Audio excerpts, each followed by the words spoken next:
Hi guys, isi-share ko sa inyo ang kakulitan na itong batang habang kakatapos ko lang maglinis ng kuko ko. Ito na, may eksena na tong isang batang to sa gilid ko nagpapapansin. Kakatapos niya na kasi maligo kanina. Tapos dito ko siya nilipat kasi nga para makakita siya ng tao. Kasi kapag doon ko siya tinago sa may likod ng divider namin, nagwawala siya, gusto niya, lagi siya nakakita ng tao. Pero nakapagtataka lang kasi habang naglilinis ako ng kuko, kulit siya ng kulit, kalabit ng kalabit. Tapos na maglinis ng kuko, ayun na biglang humiga na sa kutsyon. Ang kulit, sobrang kulit. Ayan o, tingnan mo. Malinis naman siya guys, hindi naman siya madumi, kaya no worries. Tsaka wala rin naman siyang kuto-kuto. Kaya okay lang, safe siya.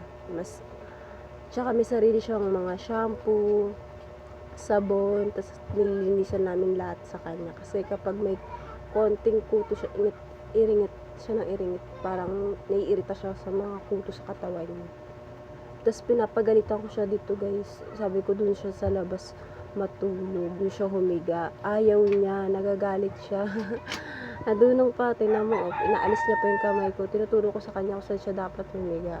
Ayan, tingnan mo, kinukuskus niya pa yung katawan niya sa kutsyon.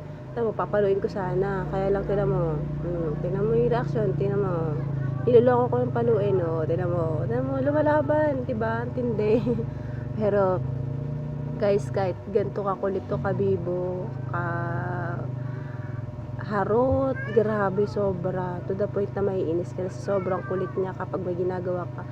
Guguluhin ka ng guguluhin. Magpapapansin siya sa'yo, pero hindi siya nangangagat, hindi siya nananakit. And then, ito nga pala, sa tabi namin, sa likod ko, ay diyan natulog yung dalawang bata sa bahay-bahay nila. Ayan.